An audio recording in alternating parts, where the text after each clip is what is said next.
Welcome to the March 8th, 2002 meeting of the Planning Board. First, we'll take a roll call to introduce the board members and staff. Ellen? Here. Kate? Here. Tom? Here. Dave? Here. And I'm here as Chris Paff, the chair of tonight's meeting. The meeting is recorded by Westwood Media Center and broadcast live on local cable television Comcast Channel 12 and Verizon Channel 42. Meetings are also live on the Westwood Media Center's YouTube channel. If you're having any trouble logging into Zoom, please go to zoom.us and click on Join Meeting and enter the meeting code ID 825-8562-8901. We will begin the meeting with only the board members and staff unmuted and on video. As the chair recognizes individuals to speak, we will unmute them. Board members may choose to mute themselves when they're not speaking in order to minimize background noise. For applications, the chair will first invite the applicants to address the board and give a presentation summarizing what is being requested. Board members receive the application materials prior to the meeting and will have reviewed them. Board members may ask questions during and following the presentation. Staff and outside experts will provide comments to the board. If the issue includes a public hearing, the board will then proceed to the public comment portion of the public hearing and will restate the instructions. In this remote meeting format, residents and guests may participate in several ways. Attendees should raise their hand and wait to be unmuted and recognized to speak over the Zoom meeting application or from a telephone dial-up. We will be able to hear you but not see you. Additionally, comments may be submitted by email or regular mail prior to the meeting. When we come to that part of the meeting, I will remind everyone of the process. Following the public comment portion, the board will deliberate and make a decision or continue the hearing to a specific future date. All remote meetings require that votes be by roll call. When a motion and a second has been made, the chair will ask if there's any further discussion before proceeding to a roll call vote, and will then restate the results of the vote. Abby, do we have any changes to tonight's agenda? There are no changes. Okay. Find the agenda. So first up is discussion of our zoning amendments. Further discussion?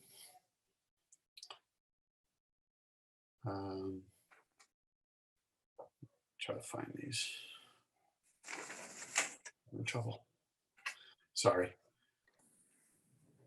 There we go. Okay, we talked with, obviously our last meeting was with the FinCom, and we went through everything that we were planning on going through.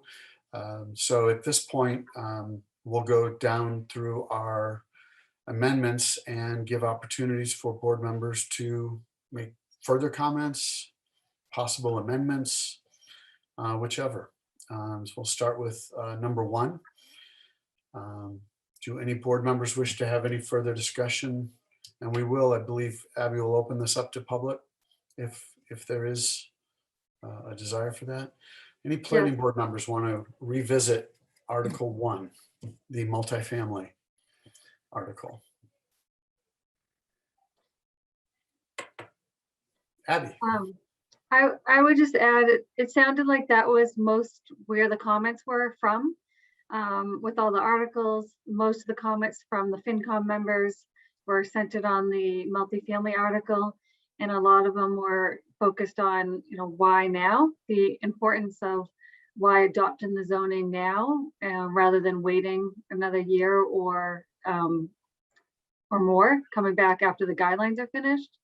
So one of my recommendations for you tonight to talk about or to report back to the FinCom on is to really focus on why it's important to adopt the zoning now.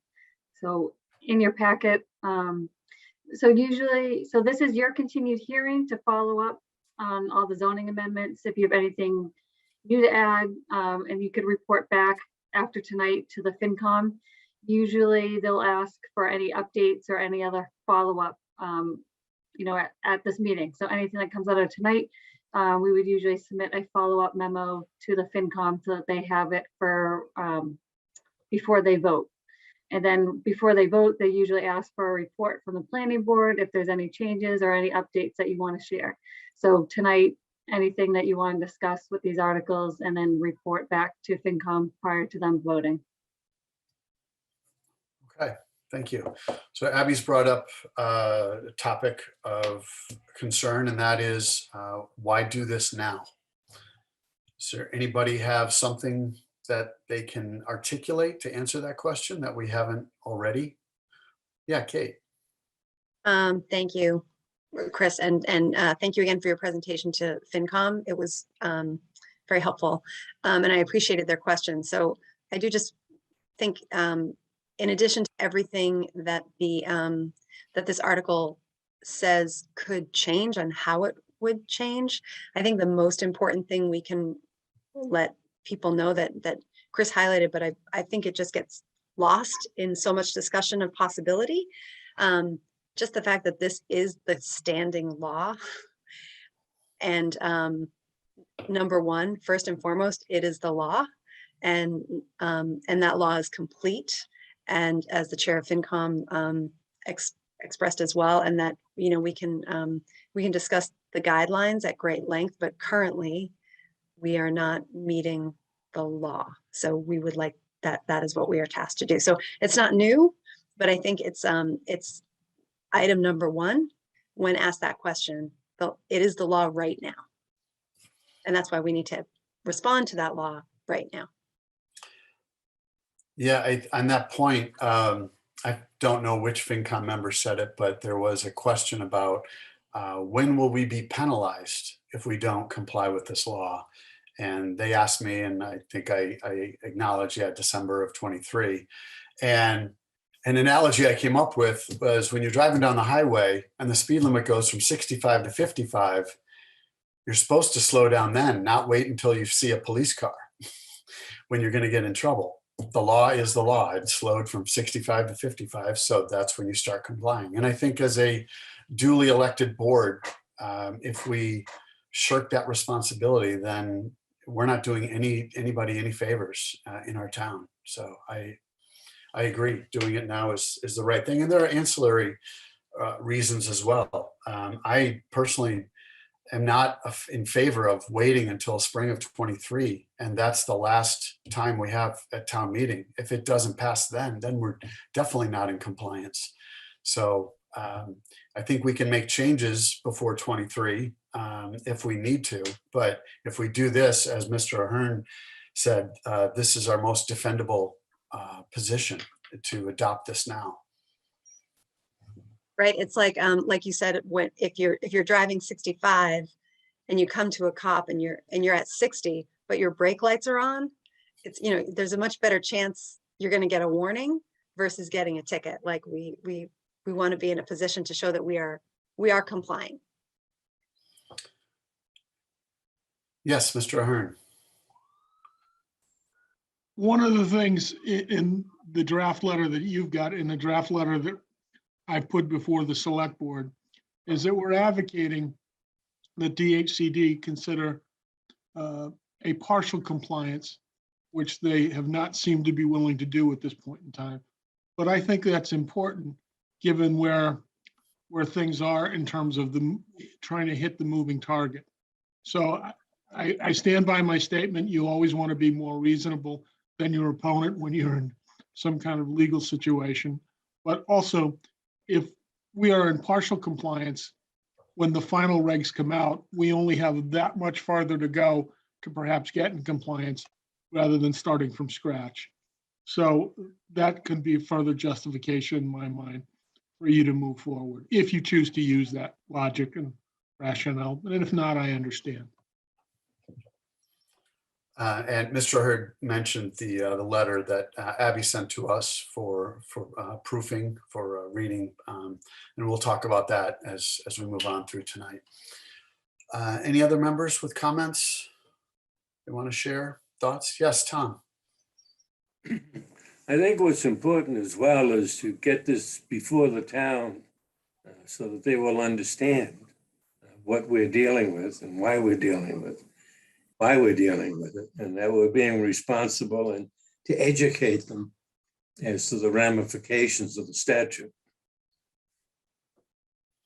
Yeah, that'll be our moving forward after the FinCom, getting word out to town, you're right. We definitely need to make people aware of why we're doing what we're doing, not just relying on those that watch or listen to FinCom meetings. Ellen, you had something. Yeah, it's been kind of jangling around in my head. A lot of the conversation that I've heard about this particular issue is about, the merits or the how the law came to be in the first place. And that's really not our purview. We didn't make the law. So I guess I just kind of wanted to put it out there that if people have concerns, comments, questions about that, I would encourage, constituents of this and the 175 towns that are all affected by this to reach out to our state reps and our state senators, because they're the ones that drafted and passed this legislation. So I think I have some feedback or questions that I, as a resident of Westwood and a constituent of a particular district, that I think I would like to ask about how this kind of moved forward and what the goal was and some of the logistic stuff. But, I have noticed a lot of the conversations are about the law itself, which we don't, as a board, it's not like we decided to put this bylaw in, or it affects a lot of communities, and it's, higher up the food chain, as it were. It didn't come from us. So I think it is worthwhile. I think there should be conversations at the state level about this if people have concerns, but I just kind of wanted to put that out there. And I'm not trying to pass the buck, but at the end of the day, I think if our representatives and our state senators don't hear from these communities and from us as their constituents, they may not necessarily know a lot of the conversations that are going on in communities like Westwood. So I would encourage any and all residents, if they have questions or concerns, to kind of make sure they reach out to our representatives on that level as well. Thanks. Yeah, a concern I had from the FinCom meeting was some of the comments by the FinCom members, some members, that they wanted to have a discussion or find out from the school committee about this. And it has absolutely no bearing on how we comply with this law or not. The school department is here to educate all the children who reside in Westwood. And I think Nora brought up the ratio that we've attained. If the Everett Street location gets developed as we think at 15 units per acre, it would yield 102. And if we use our closest relevant development of Gables, it would produce maybe 21 school-aged children. Is that the right number, Nora? So I think we'd use a range. So Gables, the range that was predicted was 49 to 63, but the actual number that are currently coming out of Gables is 31.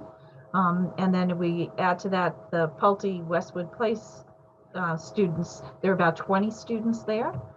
So all in all, we were expecting up to, I think, 76 students, and we have 51. So I think we'd use a range. And we'd say maybe anywhere from 12 to 30 students could come out of 102 units. The main difference being the size of the units, which we wouldn't know until the development went in. We know it would have to have at least 10% of the units would have to be 3 bedrooms, but we don't know what the rest would be. Would be all ones, would be a mix of ones and twos. It'll all depend on the specific development plan. And it had been uttered in a couple of FinCom meetings, the concern specifically for the Downey. And based on the school, how they're divided now, the one parcel that we're talking about that has a possibility of development would, any of the elementary school age children would go to Hanlon unless the school district decided to come in and redistrict that particular parcel, right? That's correct. Right now, many of the students are going to Hanlon, some are going to Deerfield.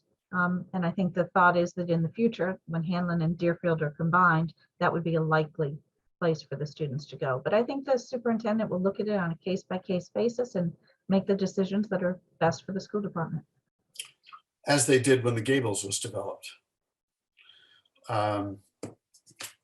Okay, and there is no guarantee that all the children that move in are in the elementary school. It might be in middle school or high school. Right, of the 51 students we have now, 29 of them are in the elementary school and the rest are in middle and high school. Okay. Any other comments about Article 1? Dave has his hand, his Oh, electronic. I'm sorry. I didn't see Dave. Yeah, so just, I think that we had a good discussion at the FinCom meeting. I think that everybody spoke really well on that and kind of and responded in real time to a lot of the questions there. So I think usually, we want to address anything that was brought up and respond back. I think the key thing is that after this part of the agenda, as we go over that, our response to the draft guidelines, just want to make sure that we give that to FinCom for their next meeting as well. So that, because I think that the draft as it is right now, it does a great job of illustrating how we are striving to comply with the law. And then we have concerns about the guidelines. And so we are trying to do both in one place. So I think those guidelines are important. Kind of our response to that's an important part of this. So that's all I had to say. Oh, that's a good point. I was going to ask that. When would FinCom get our letter for their review?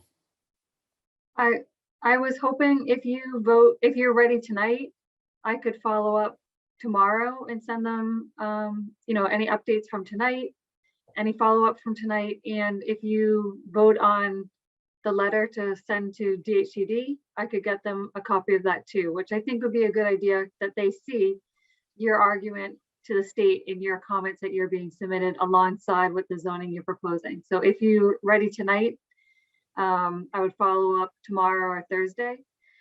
They have a meeting scheduled for Thursday. Next Tuesday, the 15th. So they may not vote on the housing article, but they may vote on some of your other zoning articles, in addition to some other select board articles. So if you're ready tonight, then I would follow up as soon as possible to get it to FinCom, to the members, so that they have it in advance of their meeting on Tuesday. So unless there's further comments, do we want to go over that letter right now? Anyone? Is that, it has to do with Article 1, so. You might Should want we to wait till see after about, we talk? there are some people in the public here if you want to take some public comments.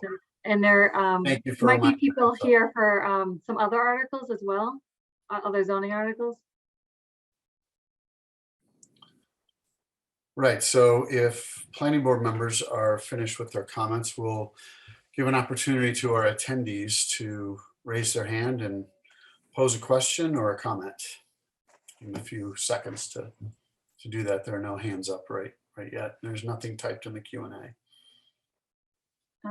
There is a hand raised. There is now. You're right. Kathy Shinopoulos. Hi, yeah, this is Kathy Shinopoulos. I live at 106 Colburn Street. Hi, and I don't know, I guess I would be a supporter of complying, definitely a supporter of complying with the law. And I think one of the things that might be helpful when people raise the issue of the impact on the schools, and this may not be accurate, but I remember when we were voting at the last town meeting for the new school, that there was supposedly excess space planned for the school, so that there was enough. I know that there's more than one concern about it. Than space isn't the only concern. There's teachers you have to maybe hire and so on. But I think that might be a selling point if people are concerned about the impact on the schools. So I just wanted to raise that. And so you said the law is already in effect. Is that true? Yes. Did I hear that correctly? It is the law currently, yes. When did it go into effect? Last January, a year ago, January. Yeah. So They've given towns a grace period to comply. So but it it went is into in effect. effect January 2020? January 2021. 21. Okay. So I think I might have missed that point, but I think that might be a good selling point too, and say, make it clear that this law has been in effect already for a year or more. And so I think some people might have the misimpression that we kind of have this grace period until the guidelines are finalized. I'm not sure, but I think some people might be under that misimpression. And it would be good to emphasize that the law is already here. Well, there is a grace period, but that doesn't Yeah. change the fact that the law is in effect. Yeah, That's so good. I don't know. I don't know. I think that it may be a selling point, just saying. So I think that's all I have to comment on. So thank you. Okay, thank you very much. Give a few seconds for anyone else who might want to raise their hand.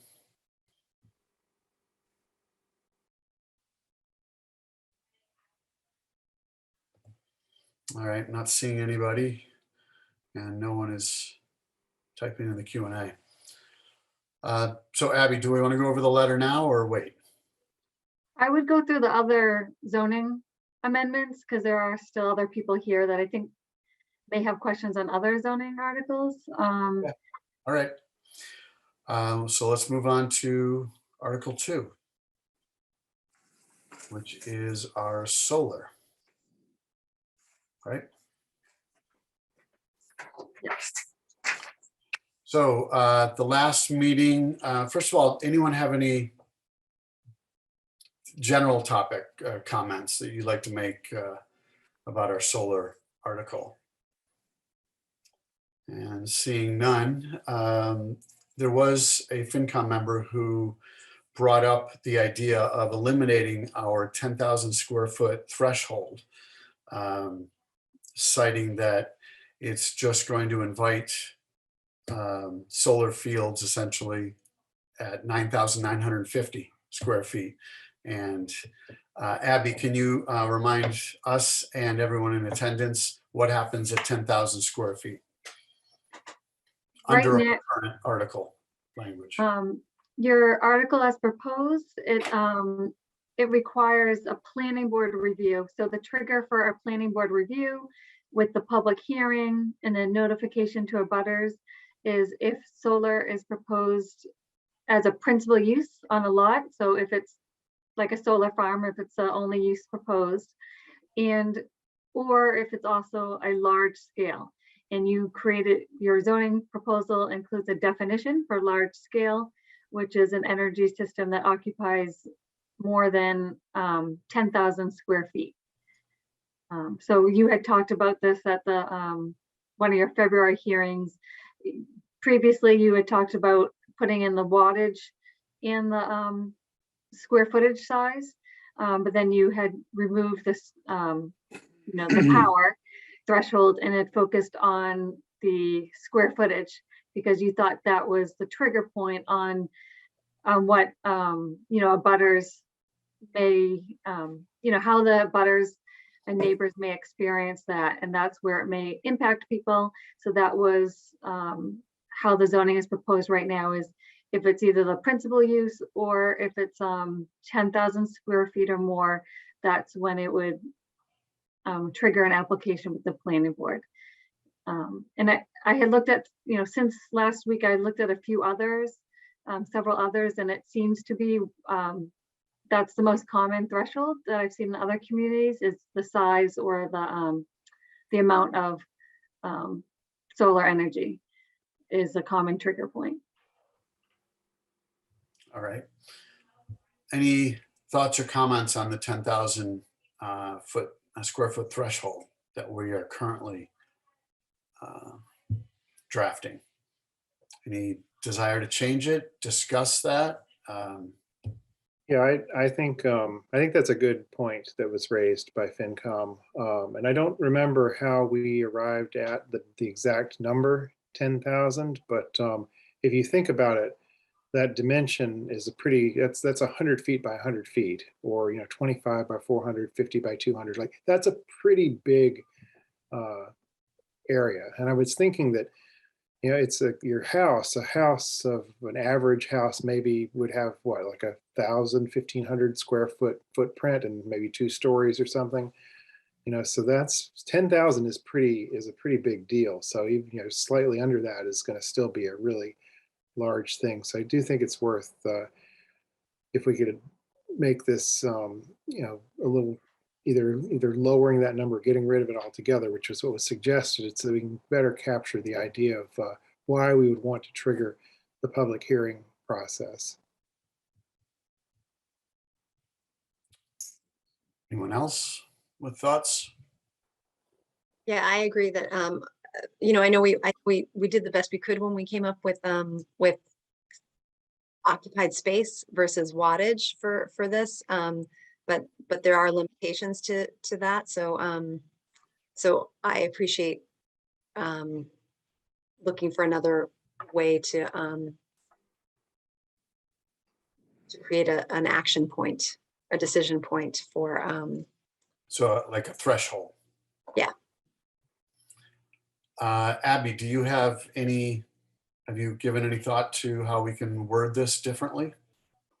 One idea I had was you could change the definition of large scale to be any solar energy system which is not mounted to a roof and which is designed to benefit and serve a commercial, industrial, institutional, municipal, and multifamily use. That's one idea I had. So essentially, if it's not mounted to a roof on a property that's not 1 or 2 family residential property, that would trigger the planning board review. Usually those properties, if they were proposing something like that, it would be fairly large, because it would be, I mean, mostly we've seen them on the roof of structures, not mounted on the ground. So if they were going to, it would likely be a pretty big size to begin with. So it would be more than, so all of those uses, so, you know, commercial use, if they're proposing solar on the, on the ground or over the parking lot, such as the ones at the Eversource property. The ones at Eversource, that's where we looked at, that is, I think that was 25,000 square feet with the carports that they have there in place now. So, you know, it's more, so that would at least, yeah, I guess, so any solar that's mounted, not on a roof of a residential property would, should be, smaller, and that definition, it would still allow it to be the administrative EIDR review process. It would only be the commercial ones when they're proposing it, not on the roof. If you want to change that definition to focus on what the power is being used for. So commercial not on the roof is what you're talking about. Yes. Right. Okay. Ellen.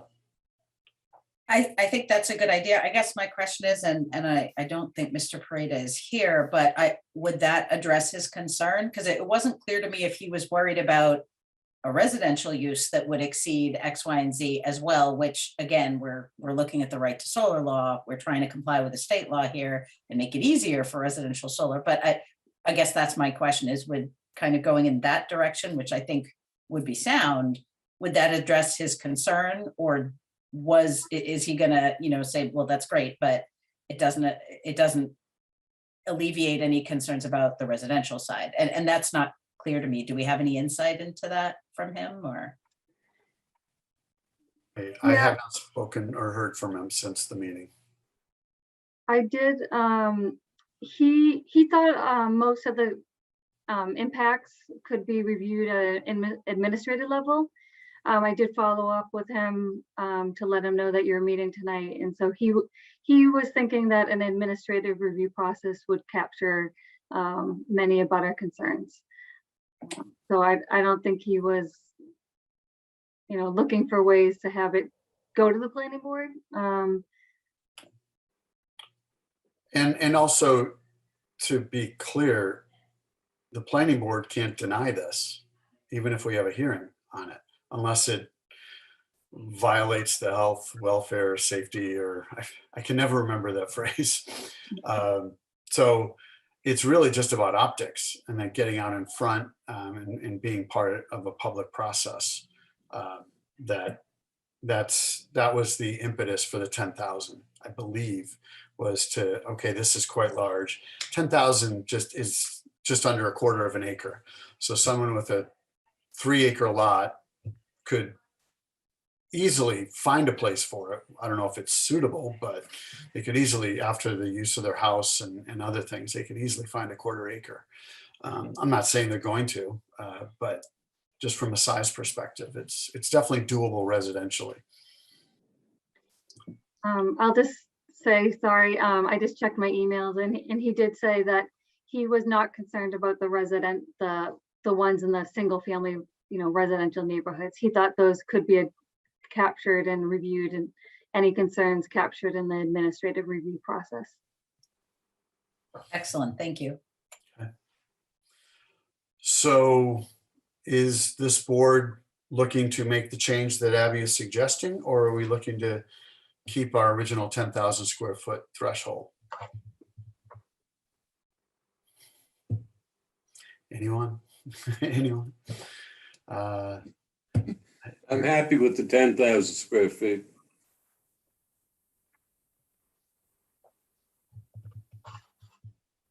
Anyone like to propose the change or agree with Mr. McCusker to keep it? I like the change. Okay.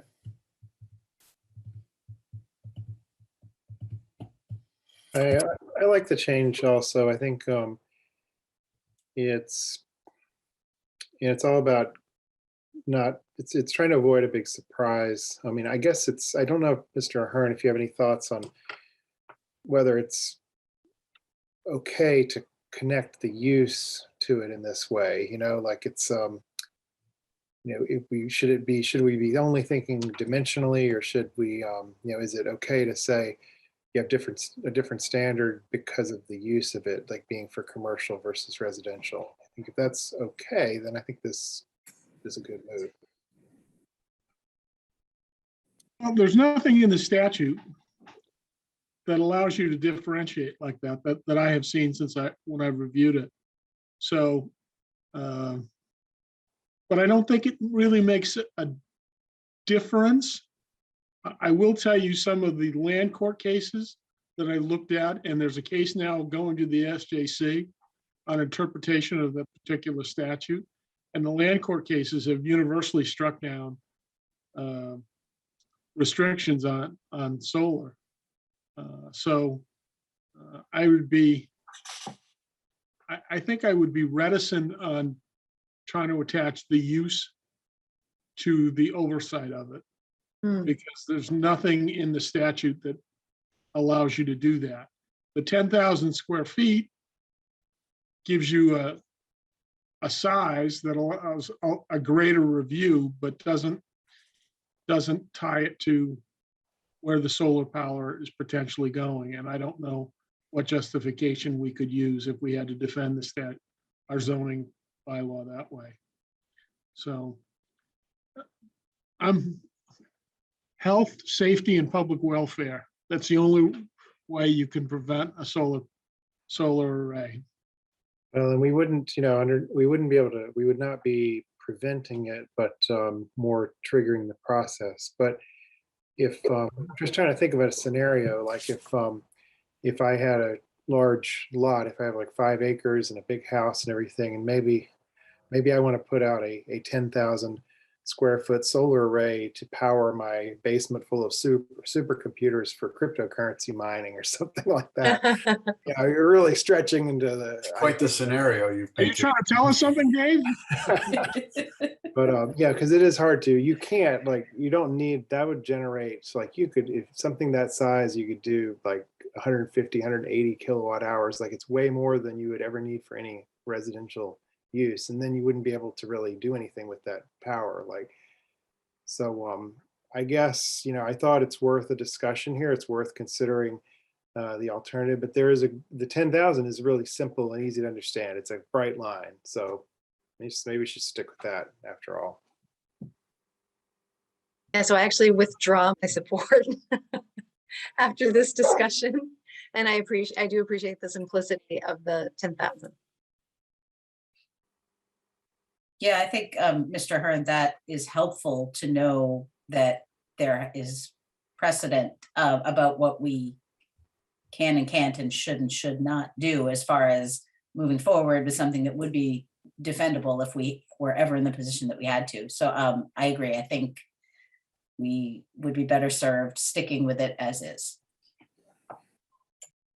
All right. I believe that kind of makes it a consensus. I am in agreement also at maintaining the 10,000.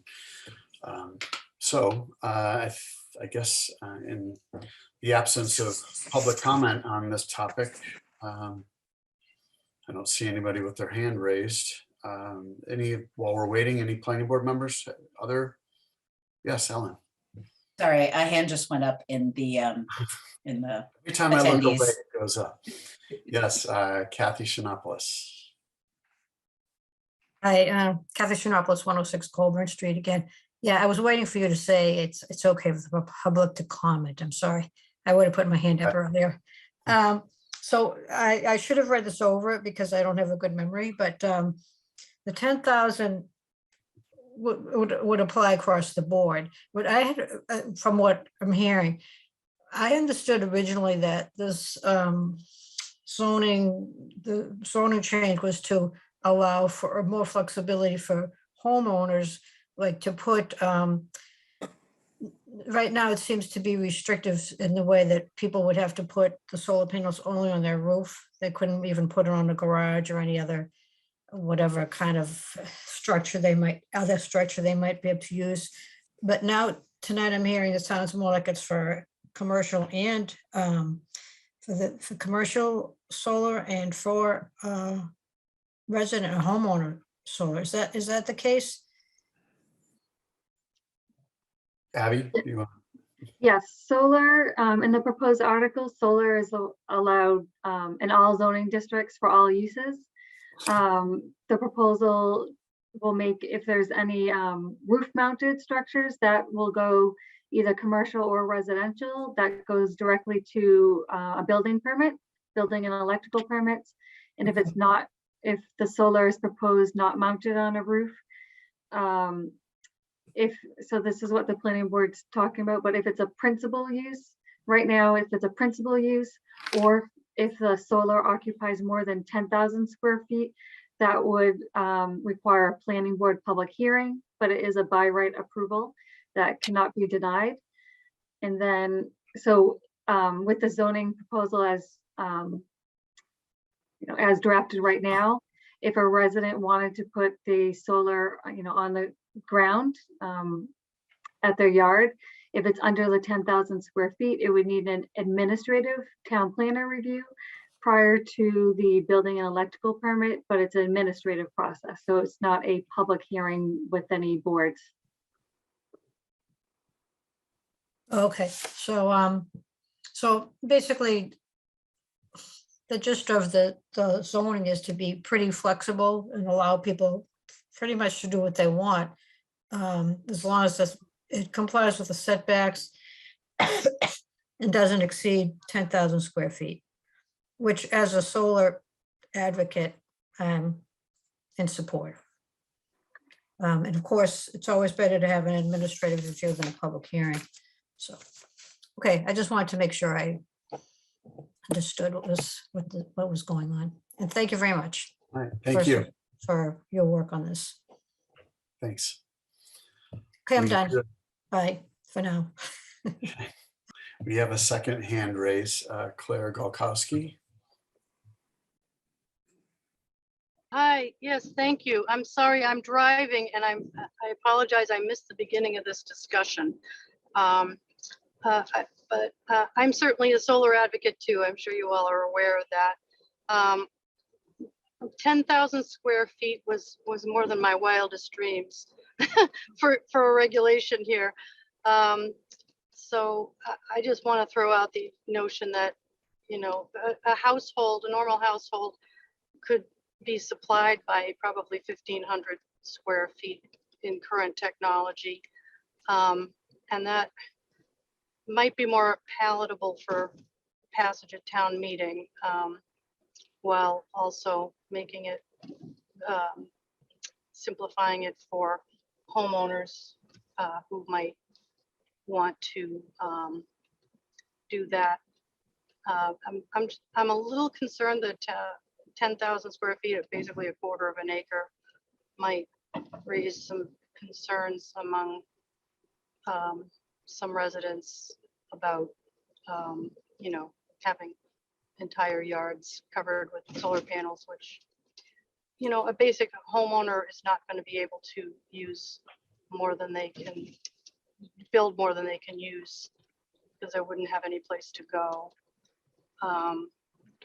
So I haven't had a chance to discuss this with WEAC, so I'm truly only speaking on behalf of myself here, but I just wonder if 10,000 might be a little on the high side for this, for the purposes of this bylaw.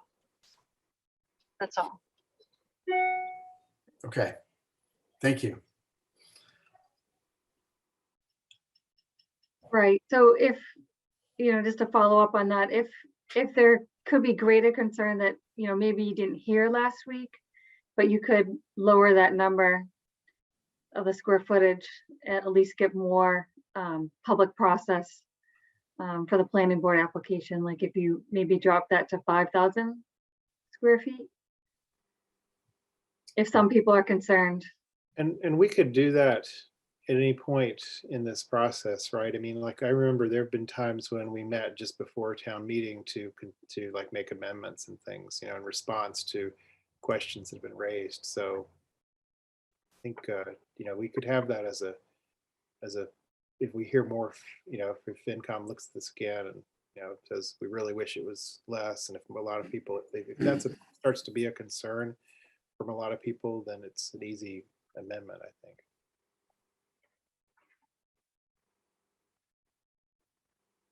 All right, any other thoughts from board members? Actually, I have a question. I don't know if Claire's still with us. I was just looking at the town calendar quickly. I don't see the next WEAC meeting. Would that be coming up, you know, soon? Because I think the idea of 5,000 square feet would be more palatable and would probably alleviate a lot of concerns. I would like to get input from WEAC, but I'd be loath to wait until like right before a town meeting to make the change. I think that can upset people if it seems like it's really last minute and, you know, oh, why are they doing it so last minute? I'd rather try and make the change sooner rather than later if we're going to do that. That's just my 2 cents. But I would like WEAC's input. So do we know when the next WEAC meeting is? I don't know. Yeah, I can try and loop back as the liaison. I can try and loop back with the WEAC folks on that, because I know Claire said she's in the car. And if it's going to be, you know, timely, maybe we have another meeting coming up in a couple of weeks. Maybe we can address that then and make the change officially sooner rather than later, if we choose to. Claire did raise her hand for a moment, but now it's gone. Oh, maybe she's back. Yeah, I'm back. I was just concurring with Ellen. Yeah, I think we usually meet the third Thursday of the month. So yeah, that would probably be a good thing to get on the agenda if the planning board is interested in WEAC's perspective. So if that were the 17th, I've had a planning board meets again preliminary on- text conversation. That could work. Timing wise, that could work, because if it's the third Thursday, that would be the 17th, and then we meet again on the 22nd. So I'd be in favor of that sequence, and then we could discuss this again with input from WEAC and figure out what we want to do as far as if we want to make any changes sooner rather than later. That's just my thoughts on that. Abby, when's our next presentation to FinCom? Well, they indicated that they would like to vote on your articles on Tuesday, the 15th. Typically, you usually report back at their second set of public hearings, which is March 29th. Your next regular meeting is March 22nd. So if the 5 of you tonight, if you're thinking you might change that, if you wanted to provide any updates in advance of Tuesday, the 15th, that's when the FinCom is, they're hoping to vote on 5 of your articles on the 15th next week. So we get one shot in front of them this year for those 5 articles. That's how it's playing out? Okay, if it is, it is. You can say Yeah, that. I mean, I think that was their process they were looking at, but we recommend that you keep your public hearing open because the planning board Yeah. has to make a report to town meeting, and the planning board generally keeps your public hearing up at all, up until town meeting, so that you can take in any new information, and then you vote and submit a formal report in writing, in a verbal report at town meeting on May 2nd. Well, hearing that, it tells me they're ready to vote. They don't need to hear any more from us. And we had one FinCom member comment on our solar, and nobody else had anything else to say about the matter. So it seems to me they generally would be okay with our 10,000 threshold. No one else brought that up. I could be misreading this. I don't know, but that's my take on it. If they're ready to go and they don't want any more discussion on it. But I understand the 5,000. It's an optics thing. It really doesn't change the effectiveness of anything because the planning board is rendered almost meaningless, except a venue to make it a public forum. So I still don't see a huge difference between the 5,000 and 10,000. I know it's a big number difference, and that might be enough for town meeting. I don't know, but those are just my thoughts. So to Abby's point, if we're going to make a change, I guess we need to do it right now and get that in front of FinCom, or we can stay at the 10,000. So is there support for making the change to 5,000? I think we have no support to eliminate it. We're going to have some kind of threshold. So is there support for keeping it at 10,000 or reducing it to 5,000? At the risk of changing my mind for like the 17th time on this exact same thing,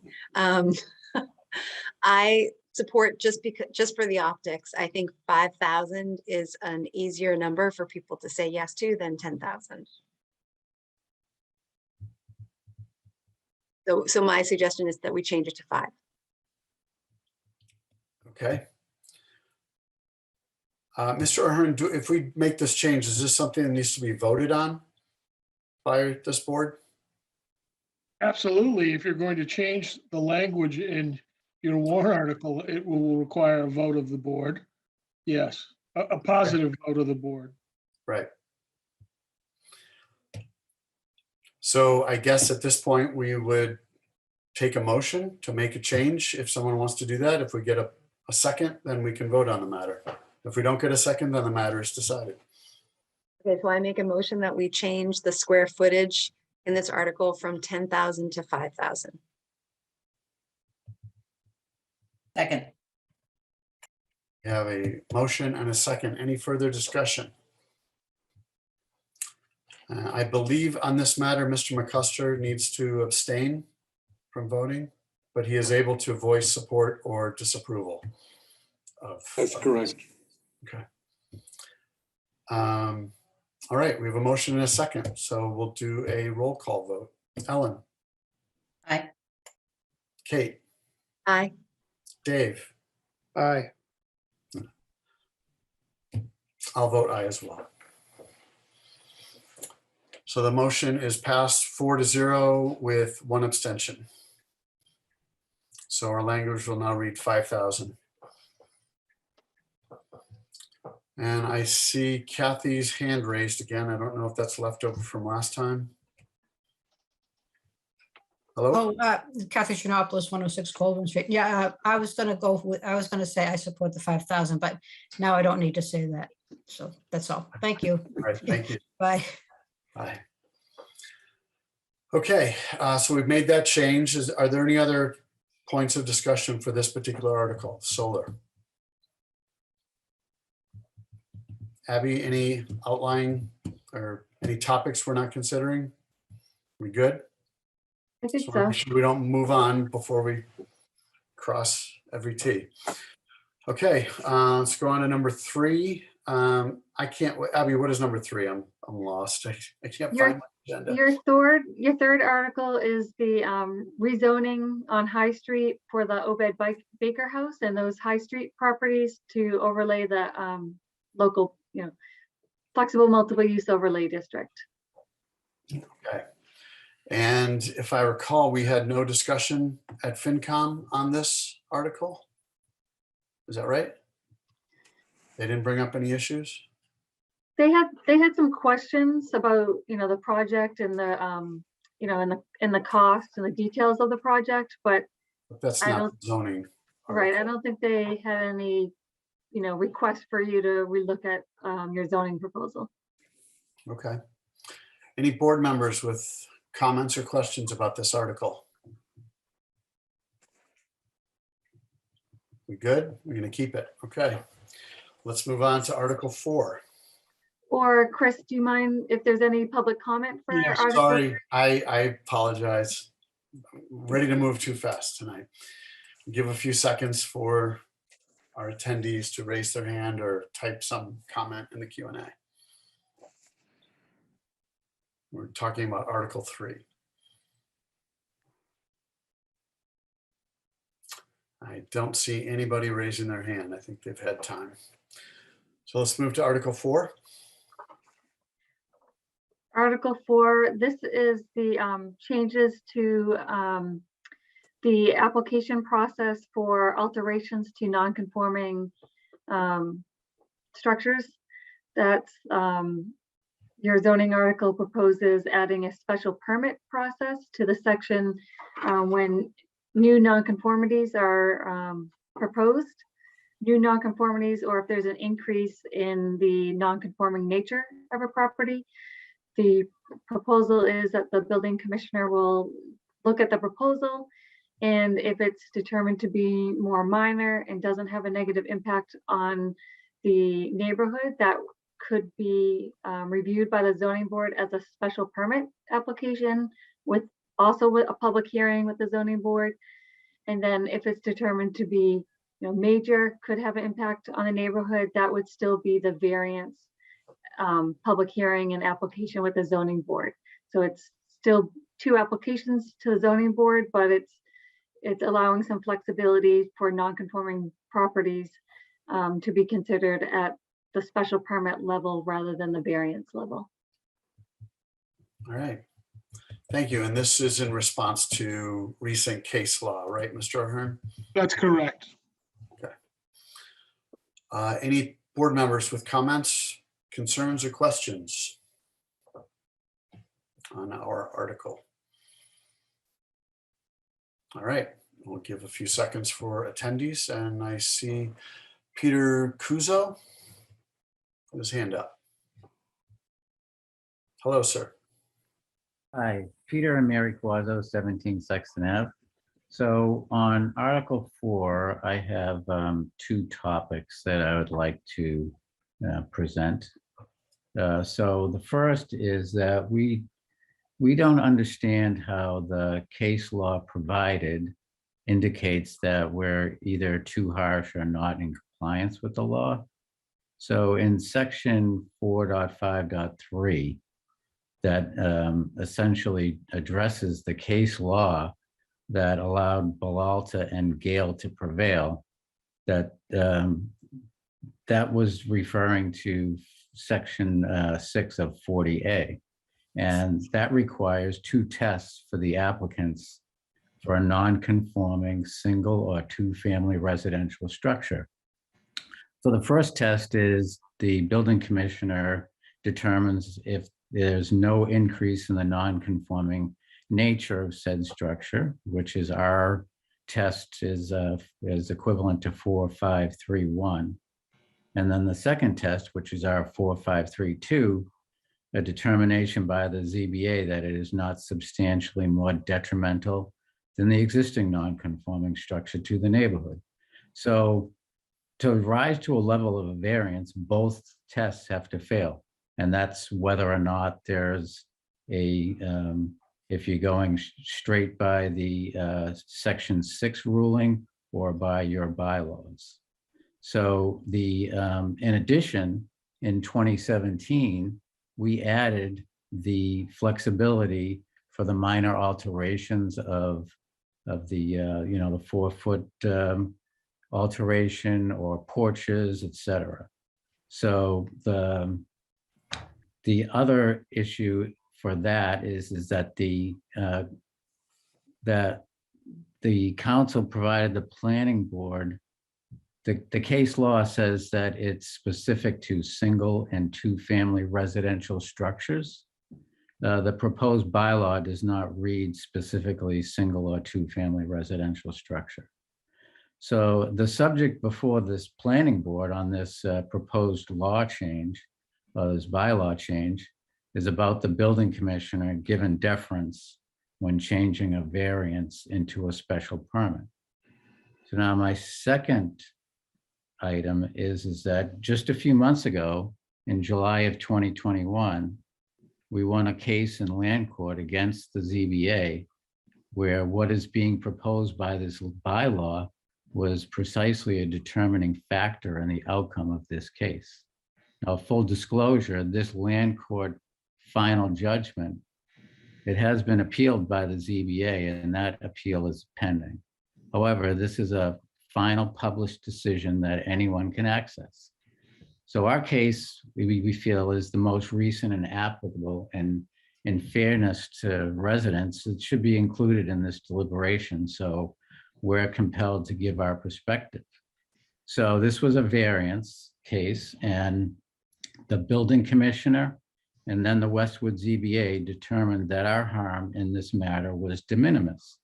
And that was the basis for the ZBA's defense against us in land court. However, the Chief Justice of the land court came out to the properties and ruled that our harm in density and setbacks was not de minimis and we had standing. He then proceeded to annul that variance on the merits. So the discretion of the building commissioner and the opinion of town council were wrong in our case. In fact, the judge actually stated that our case was in stark contrast with current case law on de minimis harm. So under this proposed bylaw change, abutters' rights are going to be eliminated. The special permit is just not more detrimental to the neighborhood. However, a variance is outside of our bylaws, and the courts recognize that. So a structure that requires a variance can harm just a single neighbor.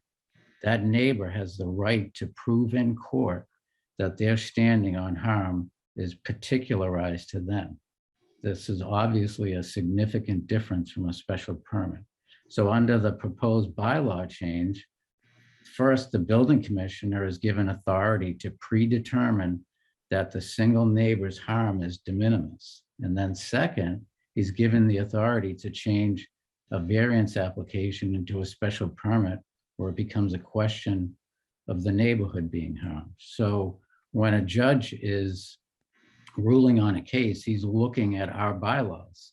So abutters in Westwood will lose their rights to prove to a judge that they are particularly harmed when a neighbor builds outside of the bylaws. This determination of harm will be authorized by the commissioner and the ZBA through this change. So to correct what is perceived to be wrong here, and we don't think that there's anything wrong here, we should change the bylaws and develop standards to be the same for everyone. So change something in section 4, or change table 5.2, change the setbacks. But please do this in a way that makes the laws applicable to all residents equally. And at the very least, do not provide a path to arbitrarily change a variance to a special permit. So our case is available for anybody to see online, Quazzo versus Westwood. So I thank you very much for the time. And if anybody has any questions or any comments, then I'd be happy to discuss further my opinions. Thank you. Thank you very much for your comments. I will not pretend to know more about case law than our town council. Mr. Ahern, do you have any thoughts or comments on? Well, first of all, Mr. Quazzo has had the ability to take his case to court, was initially successful there, and now that's under appeal. Nothing we're changing in this bylaw is going to take anyone's right of appeal away. Secondly, I've had, through discussions with the building commissioner and through review of the case law, I stand by my opinion on this, and I've encouraged the building commissioner to determine standards, what de minimis change is, and to find as close as best possible what adverse effect to the neighborhood is, so that they're consistent in their application. Thirdly, I believe that we are at risk to have other things overturned if we don't make this change. And fourth, nothing in this change will affect on a post facto basis Mr. Quazzo's situation. So those are the 4 points I would make in response to Mr. Quazzo's assertions. So Mr. Quazzo's, one of his comments was to ask us to make sure that it's even for everyone. So it's not a subjective situation. And it seems to me that that's what we tried to do in 2017, was to make things even for everyone by making it a variance situation without any discretion. And both the Bylaw case and the Gale case, it was a bright line rule. A more non-conforming lot needs a variance, okay? And the courts have consistently ruled that that is too much of a bright line case. It punishes people who have a non-conforming lot. Both Gale and Bylaw, which is an SJC court case, have, and I've given you those cases, have said that. So I understand the reluctance to perhaps not have the bright line that you can rely on, but I will go on record tonight is if we don't change this, at some point in time, we're going to lose a case because of what the structure of this particular section of our zoning bylaws. And as you mentioned, everyone still has access to the court system. Absolutely. If they are aggrieved by the process, they have access to the court system. Okay. And that's even if the building commissioner arbitrarily and capriciously makes a decision and the zoning board goes along with it, they can appeal that decision as being arbitrary and capricious as well. So we're trying to comply with the state of case law, still provide protection for neighborhoods and neighbors, but also give flexibility to those people who live in non-conforming structures, that they can make minor adjustments to affect their quality of life. All right, thank you for that. Any other comments from board members or questions to clarify or anything like that? Okay, I don't know if that's a holdover, but I see Peter's hand is raised. So I would just like to respond that, first of all, if the discretion of the building commissioner, in my case, would have turned a variance into a special permit, so that would have affected my ability to challenge in court. And if when you go to court, what you have to do is that you have to prove your harm is protected by a bylaw. So if you then say that the commissioner determines that it's de minimis, then you lose your ability to do that. However, the second point is on the Bylaw case. They received a special permit. The land court said that a special permit was the right thing. The SJC said it was the right thing. It was the neighbor that said that he wanted them to have a variance because his client was a conforming lot and that they didn't have the same rights as someone with a non-conforming lot. And it was, the special permit was upheld in every case, in every step of that case. So that when there's a section, so in Brookline, it was a section 6 finding. So if you have your laws in place, which we do, the 4531 and 4532, those are the tests that you have to pass. So if you have nothing that's specific to that, then section 6 finding is all that's required. However, if there are conditions in place that say this is what the building commissioner uses to say that it doesn't increase the non-conforming nature, and if we have something in place that says that the ZBA determines that it's not more detrimental, then we will not lose in court that we required a variance because we're too harsh or not in compliance. Because we are in compliance because we have the actual bylaws on our books.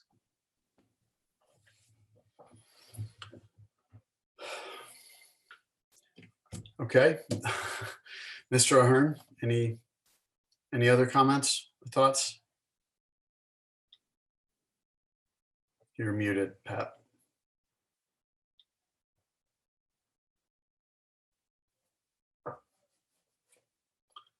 For some reason, I'm not able to hear you. There we go. Okay. No, I think I've stated Yeah. my case here. I respectfully disagree with Mr. Quazzo. I live in fear that we'll have a section 6 finding against us on something. Mr. Quazzo has an open case and he's been able to protect his rights moving forward. I want to protect the rights of all citizens, as well as the ZBA, the building commissioner, the planning board, and the select board. So I think this is a reasonable adaptation to the case law. I think that the bright line, and believe me, it would be much easier for me to maintain a more non-conforming lot getting more non-conforming needs a variance, clear and concise, but that's not the status of the case law. And I still recommend that we move forward with this. Okay. All right, thank you. Any thoughts contrary or agreement by planning board members? And it appears Mr. Quazzo raised his hand again. He'd like to speak. Hi, it's Mary Quazzo, actually. Hello. I just wanted to, when we found out about this case, when it was presented, case law zoning can be so complex. So I actually Googled and found a YouTube video on the Bylaw, how do you pronounce it? Bylaw case. And sometimes when you watch it that way, it's a little bit more clear. It was the trial. And they explained, and from what we gathered from it is Brookline does not have bylaws. And when there's in place, as Peter described, for nonconformity. And that's why they came up with the 6th statute. And so if you don't have bylaws in place, you have to reference the 6th statute. And that's what happened in Brookline. But anyways, I just want to let you know that that case is out there on YouTube. I know case law is so difficult, you know, to sometimes figure out if you're going through it. But actually, it was a it was an entertaining SJC. The appellant was pretty funny at times, and the SJC, it's actually a good video to watch because you got an understanding that, you know, he had a case because his neighbor was in a conforming lot, and he was the person that was able to expand even further was in a non-conforming lot. And he could not understand this because he could not do it, but they could. So he was just saying people with non-conforming lots just have this privilege under 6. But we don't have that because we have bylaws we reference. If you don't have those bylaws, you have to go by section 6, and section 6 is so vague as to what they can do. And then it is determined that it's de minimis by the ZBA. So they were already in height on the roof, and the ZBA determined that it was just de minimis to add 2 more feet, yet the conforming lot person couldn't even touch it. And so the non-conforming lot just kept getting bigger and bigger. So, you know, that's my suggestion. If you really are interested in the case, if you want to look at the YouTube video on the trial, it's very short. I don't even think it's a complete trial. Now, that's all I have to say. So one of the things that you need to understand is these bylaws are reviewed in response to Massachusetts General Law, Chapter 40A, Section 6. Okay, and I'm sure Brookline has zoning bylaws. Whether they had a zoning bylaw that was strict enough to cover that situation is another issue. But the court looked at that and they said, the interpretation is, this isn't about the difference between a non-conforming lot and a conforming lot next to one another. It's about not penalizing a non-conforming lot for being non-conforming and allow them to make some changes, de minimis changes, that won't harm the neighborhood around it. And that is the status of the case law. And it's the same thing with Gale. So while I respect the Quazos and know them from a long time ago, I respectfully suggest that this change will protect our ability to protect our neighborhoods, not harm it as they suggest. What does it do with a non-conforming lot next to a conforming lot? That's not the issue here. It's protecting the basis of our zoning bylaws so that they're flexible enough to meet the letter of the law and the spirit of the law. Thank you. All right, in the absence of any other comment from board members or public, I'll give the board members one time, I guess now, to make amendments, make a suggestion if they wish to do so. All right. So we will keep our article as written. And that was Article 4, Abby, that we're on? Yeah. So I don't see any other public comments. So let's move on to Article 5. Article 5 was the rezoning for 394 and 396 Providence Highway. That would allow the highway business zone to cover both those properties to help facilitate the redevelopment or renovation of the gas station to both lots.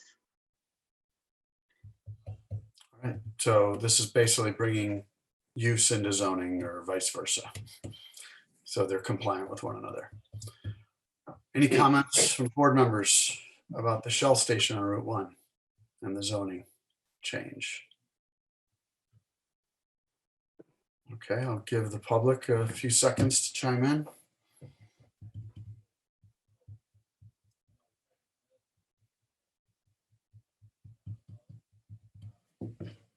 Okay, I think we're keeping that one as is, Abby. And number 6 is housekeeping. Yes. Yep. Nothing further that was found, is just the corrections and clarifications. Okay. So we're done discussing our articles. Should we talk about the letter? Can you bring that up? Sure. Yep. Has everyone had an opportunity to read the letter?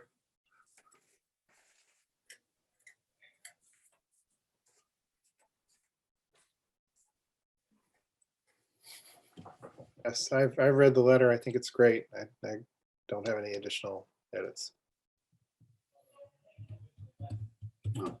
I agree. I think it says everything we've been saying over the last 8 weeks, 10 weeks, since the guidelines came out. I hope everyone saw, I got a few more edits this afternoon. So I included all these, and I, had in your packet that I uploaded, late this afternoon, red line track changes version and a clean version. So I know I got Kate's, I captured Kate's comments in here, being consistent on, the titles, to using the, let's make sure it's the right one. Yep, change one of the titles here. Correct typos. So mostly today was editing to make it stronger and removing some extra wording. It looked like you redlined my name at the bottom. Oh, because I added it in. Are you telling me something? So, Oh, okay. if the board's ready to review this, if you're able to vote on this tonight, to save time, if you'd like to also vote to have this letter signed by the chair, that way I could then get it more quickly submitted to the state, because my last day is Friday. That way I can make sure this gets in before I'm off. Can you make this so all our names are on the same page? Yes. Edit Yep. this? Okay. Yes. Abby, I did see one more edit Okay. under reasonable size. There we go. That first line where it says 1-size, you need another dash. 1-size fits. Oh, yes. Okay. Between the size and the fits. Okay. Yes. We tried to make those consistent in all of them. Perfect. All right. So if there's no other amendments or changes to be made to this letter, do we take a vote on this, or just a general consensus, or should we do a motion and a vote? I think you should vote, and then also include in your motion, in your vote, a motion to have the chair sign the letter. Okay, and just to be clear, does Mr. McCusker also need to abstain from this vote? No, it's not part of the public hearing. Okay. Just want to make sure we didn't cross a line. Okay, at this point, we'll entertain a motion to adopt the letter and send it with the chair's signature. So moved. Seconded. Second, Motion and a second. I'll take a roll call vote. Dave, Aye. Kate, Aye. Tom, Aye. Ellen. aye. I vote aye also. Okay. So I believe you need to keep the public hearing open. Oh, yes. Oh, Oh, yeah. For the zoning amendments, actually, yes, I forgot. Can you, take a motion to continue this to 22nd? yes, Tuesday, March 22nd at 7 p.m. on Zoom.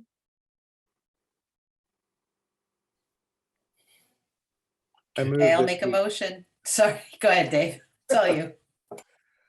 I will make a motion that we continue this public hearing until March 22nd, Tuesday, March 22nd at 7 p.m. on Zoom.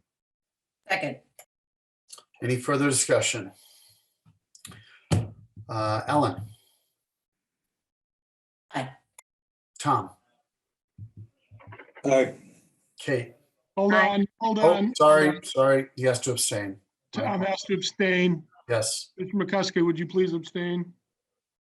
I thought I did. I abstain. Okay. Kate, Aye.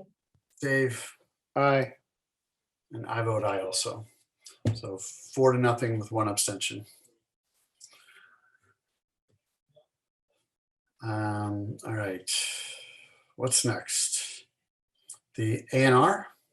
Is that what we're on? Yes, it's a draft A&R. I can pull that up on the screen. Let me just pull it up here.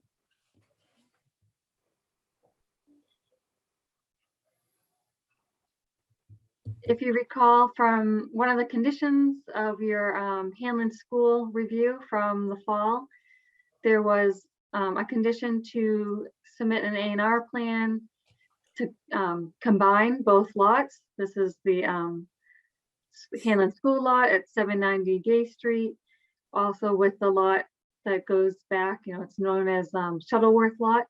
One of the conditions was for them to submit an A&R plan that would combine the two lots and also share the, clearly show the care and custody lines. So this isn't officially before you yet. It's a draft, and I did ask them for some changes, because right now this shows that the select board would own the areas of the parcel that are outside of this, the new school's development. However, it doesn't clearly indicate that the lots are being combined. So I had recommended right here where the zoning line is and the property line, that there should be a notation that says that this property line is to be removed, and add to the purpose, expand on the note 1 that the purpose is to combine the two lots into one lot. I've asked for those changes. If board members have any other thoughts or any other comments on this, this is combining the two lots is consistent with your review from the fall, because the property is currently over the lot line. And the expectation is they would come back to us at our next meeting? I'm Yeah. not sure it'll be done that quicker. Okay, I was going to ask if that's not enough time. Okay, but soon. Okay. So we're not voting on this because it's not done. So you're just telling us just to show us, right? Yes, and then if you have any other thoughts or concerns, let's hear them now, and I can follow up with the school project team and let them know of any other changes to request they be incorporated. Okay. Anyone with thoughts on the A&R? Yes, Tom. I just want to let you know, I just heard that the girls lost by 2 points in overtime. Unfortunate news. Okay, any comments on the A&R plan that Abby just showed us? Okay, we'll wait to see the finished product, whenever that is.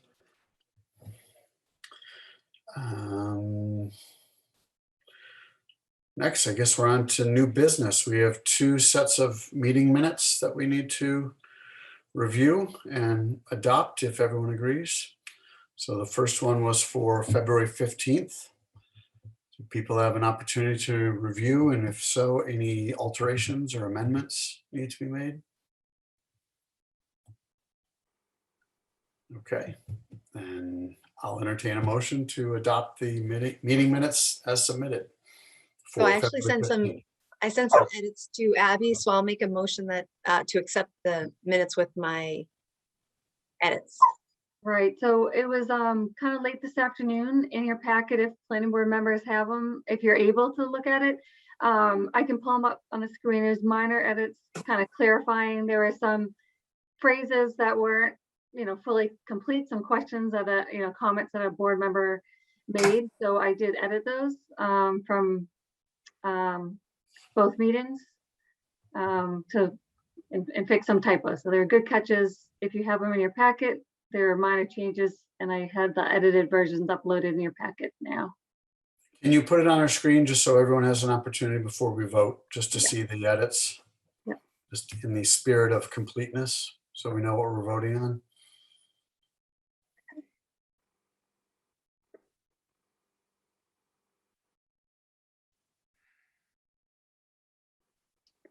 All right, This is the February 15th meeting minutes. There was a, kind of question. I think this was from Ellen asking some questions about the height. So we kind of clarified that she was asking about the current height, as proposed in the zoning. And then change support if a larger scale project is proposed. There's a typo in only. I think that was it for February 15th meeting. Okay, thank you. So we've seen the minutes, we've seen the amendment made. I will accept a motion to accept this meeting minutes for February 15th, 2022 as amended. So moved. Second. Take a roll call vote. Dave, Aye. Ellen, Aye. Kate, Aye. Tom. I'm not sure if I was Tom at the wasn't meeting. there. Yeah. So I'll you have to abstain. abstain. So I vote aye as well. So that passes 4 in favor and 1 abstention. And the next is for our meeting on the 1st, which was at the FinCom meeting. Yes, so I added in the, the introduction where you introduced that you had 2 hearings in February. To some wording changes here about clarifying the proposed article, and that it was a FinCom member that had asked about the concern with the solar trigger point. That was it. Okay.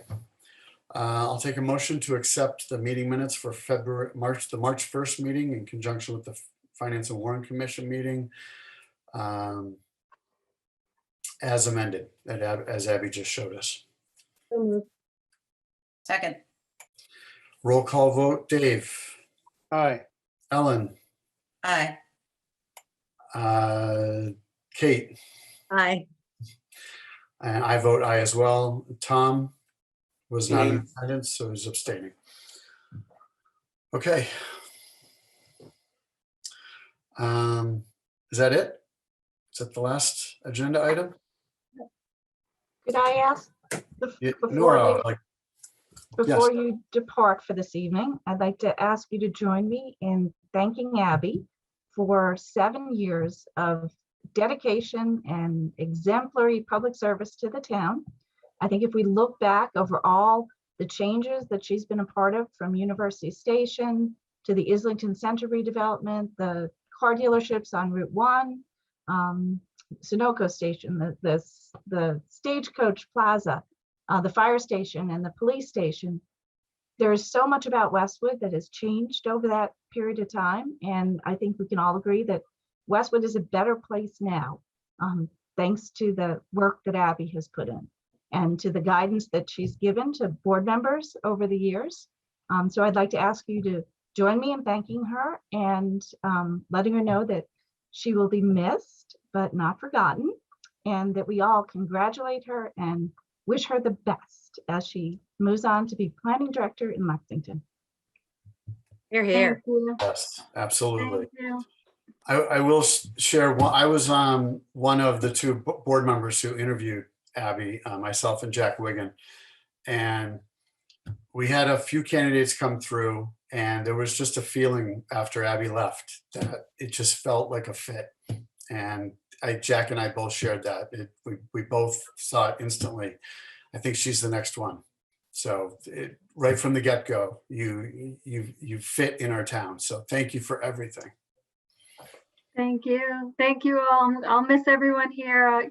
I might have to zoom into some of your meetings and be an attendee in my free time. I've enjoyed working with all of you. Kate and Ellen are new. I've, worked with Chris and Dave for a number of years now. And Tom, it's been great working with you in this capacity in your new role as a board member from, previously as a town council.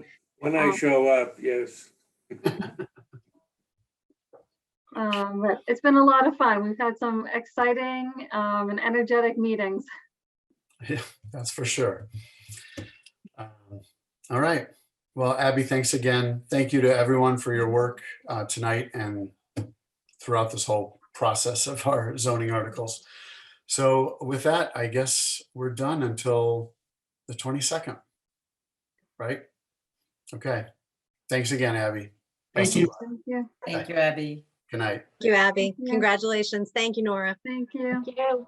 Bye, Jessica. Oh, Jessica, wait a second. Don't.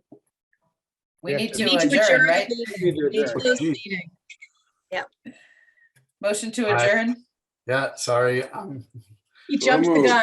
I did. I almost got out of there. Seconds away from a clean getaway. I'll take a motion to adjourn. Motion to adjourn. Second. Thank Roll you. call vote. Dave, Aye. Ellen, Aye. Kate, Aye. Tom. Aye. I vote aye as well. We're adjourned. Thank you all. Good night. Thank you, everyone. Thank you. Good night.